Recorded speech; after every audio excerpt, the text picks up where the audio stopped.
ArcJet Mail, Security Concerns. From Thomas Reinhardt, CEO, to all security personnel. I'd like to have your team get together and implement a new security strategy for the ArcJet complex. This is our first contract for the USSA, and I don't intend to have any security slip-ups while we're working on the XMB booster engine. I want you to double the coverage 24 hours a day and install automated countermeasures inside the facility. I'd also like you to hire a consultant to figure out a better security password system for our terminals. The automated reset timer mailing out passwords is ridiculous. ArcJet Mail, Turrets. From Sam Brent, Security Lead, to all ArcJet employees. Starting tomorrow, we'll begin distributing identification badges to all employees. These badges must be worn at all times. They are infused with a low-yield radioactive isotope that will prevent our internal security turrets from accidentally shooting any of our own employees. If anyone is caught near the entrance to the engine core without a badge, we are not liable for the injuries you may sustain. The turrets will go online in 1 week, so I suggest you sign up for your badges as soon as possible. ArcJet Mail, Engine Core Accident. From Thomas Reinhardt, CEO, to Sam Brent, Security Lead. Sam, what the hell's going on down there? How did a member of the press get all the way past security, through the entire research facility, and into the engine core without tripping our alarms or turrets? We have a real mess on our hands, and it's going to be your job to clean it up. I don't care how you do it, just make it all go away. If this comes back to bite us, I swear, you're going to be the one that takes the fall. ArcJet Systems, ArcNet, Prototype Testing Lab, Analyst Workstation 3. Reminder, Password Security. From Sam Brent, Security Lead, to all staff. This is your annual reminder that all terminal and mainframe passwords are to be changed on a monthly basis. Failure to do so may result in automated changes, the suspension of network privileges, and/or disciplinary action. Please do your part in keeping ArcJet systems secure. Automated Password Change Notice. According to our records, your terminal password has not been changed in 3 months. For security purposes, your password will now be reset. Your new password is 9YB3N. This is an automated message. Please do not reply. Lab Terminal. ArcJet Systems, ArcNet. ArcJet R&D, Lab 5. Lab Report, XMB Fuel Mixture 01. I'm still trying to convince Dr. McClellan that switching from uranium to deuterium will yield a much higher burn-to-thrust ratio. He's concerned that the deuterium refinement will add a few months to the XMB booster schedule, but my gut says it's worth the risk. I know that Reinhardt had us all working 7 days a week on the project as it is, but I don't mind putting in the extra time if it means the booster's efficiency is improved. Lab Report, XMB Fuel Mixture 02. Well, I did the best that I could. I showed my demonstration to Dr. McClellan, and he was impressed. He took my notes directly to the board and asked for a project extension, but Reinhardt said no. I don't understand why it all comes down to money. We're sending a couple of men to Mars, and we want them to get there as safely and efficiently as possible. All those bastards care about is the fact that 3 more months on the schedule will cost them a few $1,000,000. And frankly, I'm getting sick of the bottom line dictating what we do in the laboratory. After we wrap this project, I'm going to look for work somewhere else. Lab Report, Deep Range Transmitter 01. Now that the fuel issue's been resolved, I've been moved off of the XMB booster and onto the Deep Range Transmitter. Frankly, I think they're just pulling me off of the propulsion system because I'm the only one stupid enough to complain when things go wrong. So instead of tweaking fuel mixtures and thermodynamics calculations, they have me fine-tuning one of our glorified radios. So glad I'm wasting my nuclear physics degree on that. My task is to increase the broadcast range on the DRT by at least 50% by the end of the month. Should be a piece of cake. Lab Report, Deep Range Transmitter 02. Only took me 3 weeks, but I had the DRT's broadcast radius boosted by over 70%. With one of these beauties installed on the NSSA's ship, they should be able to ping a signal back and forth within 10 minutes. Now all I have to do is get the unit size down by about half so it fits inside the required volume, and I'll be finished. I hope they move me back to something more interesting after this. CEO's Terminal, ArcJet Systems, ArcNet, Thomas Reinhardt's Private Terminal. Mars Shot, Project Notes, 08-2075. After 6 months, the United States Space Administration finally approved ArcJet as the contractor for the Mars Shot project's propulsion and communication system. Having my team start working on the XMB booster before we secured the contract was a gamble, but it looks like it's going to pay off big. We have a lot of details to hash out with the agency, and we have a lot of work ahead of us, but I think this contract will finally put ArcJet on the map. Mars Shot, Project Notes, 09-2075. I was fortunate to be able to add Dr. Rory McClellan to the XMB booster team today. There are few people who can match Dr. McClellan's aptitude with nuclear propulsion systems, so this truly was a coup. It cost the company a heck of a lot of money to hire him away from his military contracting job, but I'm sure it will be worth every dollar. We've promised the USSA that the booster would be ready at least a year before their July 2078 launch date. With Dr. McClellan at the helm, we should be able to meet that deadline with time to spare. Mars Shot, Project Notes, 12-2075. As the holiday season approaches, it's time to take a step back and look at everything that's happened to ArcJet Systems this year. 5 months ago, my company was struggling to make ends meet. Now with the XMB booster and the deep-range transmitter projects in full swing, ArcJet appears to have received a second chance. Thanks to Dr. McClellan, we're on schedule and under budget.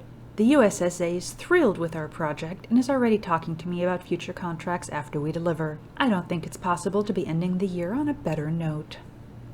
Mars Shot, Project Notes, 03-2076. Dr. McClellan's informed me that we have a problem with the XMB booster.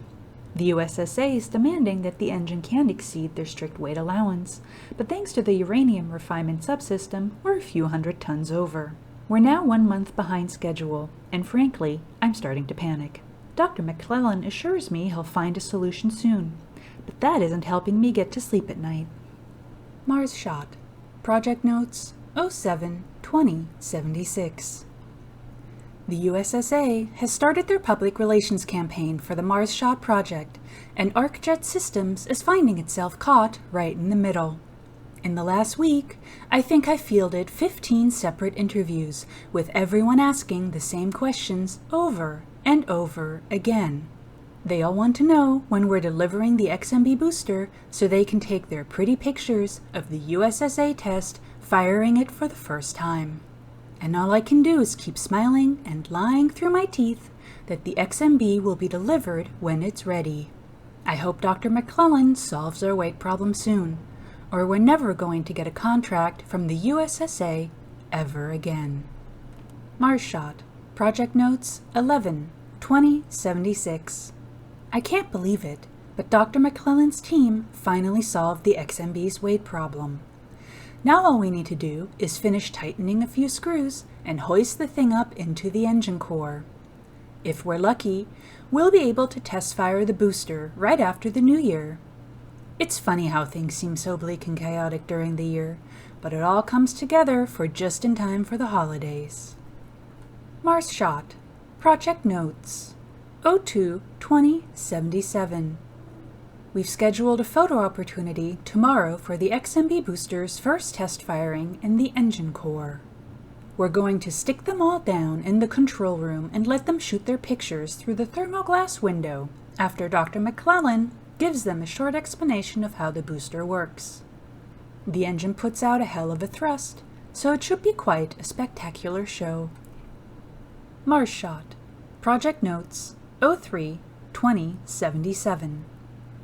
It's been 2 weeks since the accident before the XMB booster's test firing event. Somehow, a photographer managed to wander past security and into the engine core a few hours early. Dr. McClellan was running a quick test on the booster, letting it run for only a few seconds to make sure it was ready for the demonstration, and burnt the photographer into ash. Thank God no one else saw what happened. I'm having Brent take care of the remains. After all, that's why I hired him. If word of this accident goes public, we'll be shut down, and I may as well put a for sale sign out front. Mars shot. Project notes 09/20/77. All of the unrest overseas is making the USSA nervous about proceeding with the Mars shot project. They're telling me they may have to delay a year or more depending on what happens. If that's true, we'll just have to make do with the proceeds from the deep-range transmitter contract, which we've already completed. I'm trying to keep everyone's spirits up around here, but it's getting harder and harder with the world falling apart around us. Hopefully our government will work things out and we can all get back to work. Repair Department Terminal. ArcJet Systems. ArcNet. Repair Department Terminal. Here, there be dragons. Repair Order 098A100. Installed new terminal in Reinhardt's office. He's demanding some serious security on it now that they've got the Mars shot contract.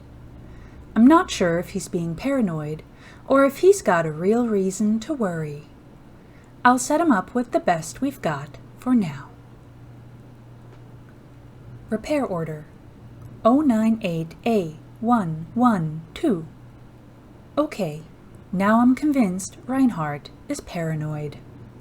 He had me put in automated security turrets in the main hallway outside his office. You'd think we were working for the military, instead of just the United States Space Administration.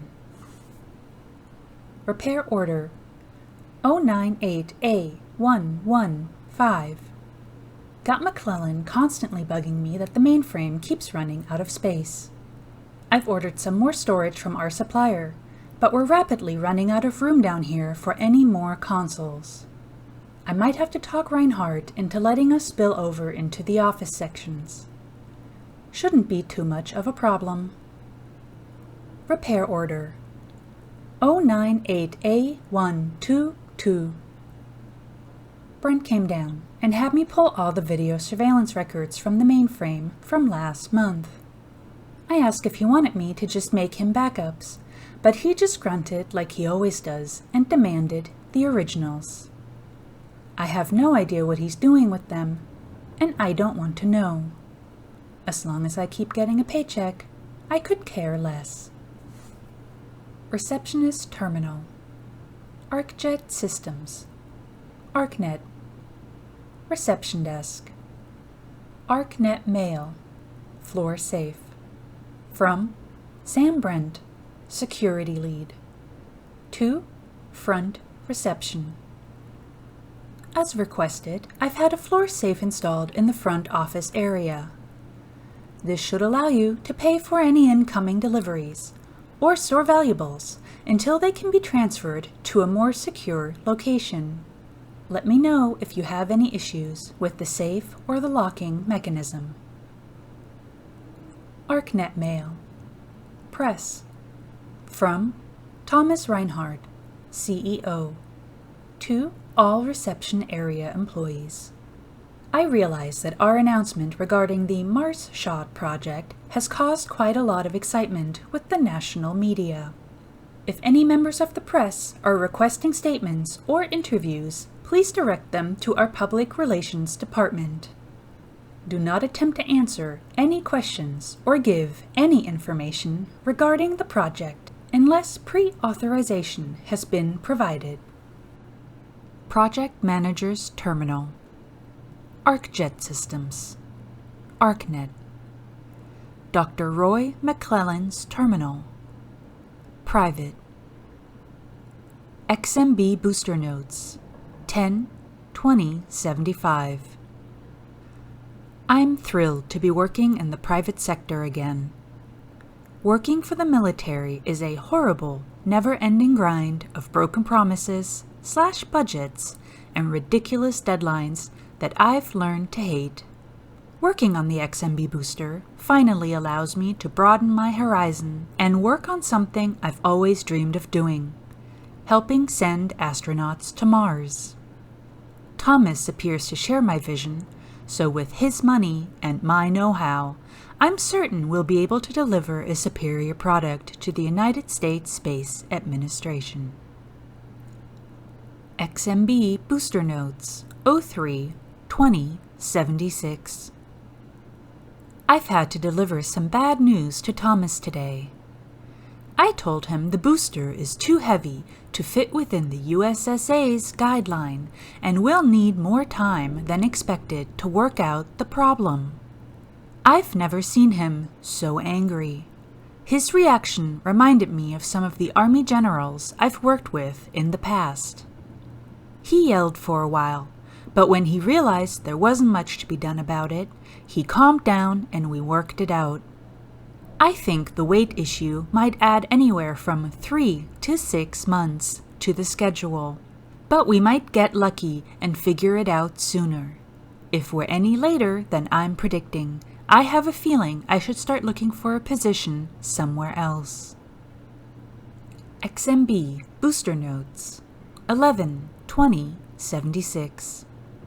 Thanks to some suggestions from my research team and some sleepless nights, I've been able to reduce the XMB booster's final shipping weight to literally 17 pounds under the limit imposed by the USSA guidelines. Thomas was absolutely over the moon when I delivered the news, and my team took me to a local bar to celebrate.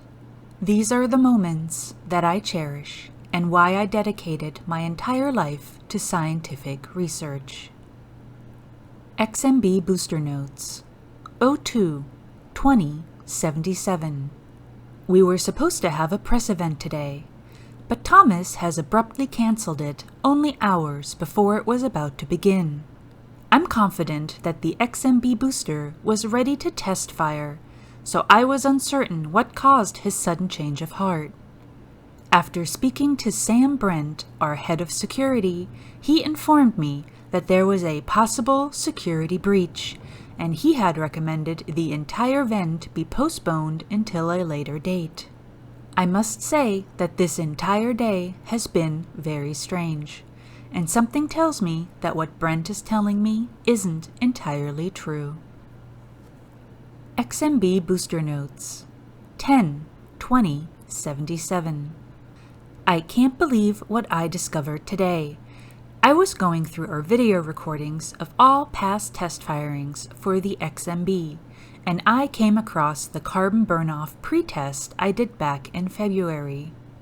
On one of the angles, I swear I saw someone running across the bottom of the engine core right before the booster ignited. I took the tape straight up to Thomas and threw it on his desk. He took one look at the tape and then told me what happened to that poor man being burned alive. Then he told me how he had Brent cover the accident up.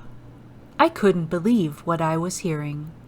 I told him I was going straight to the police, but he threatened my life and my family's life.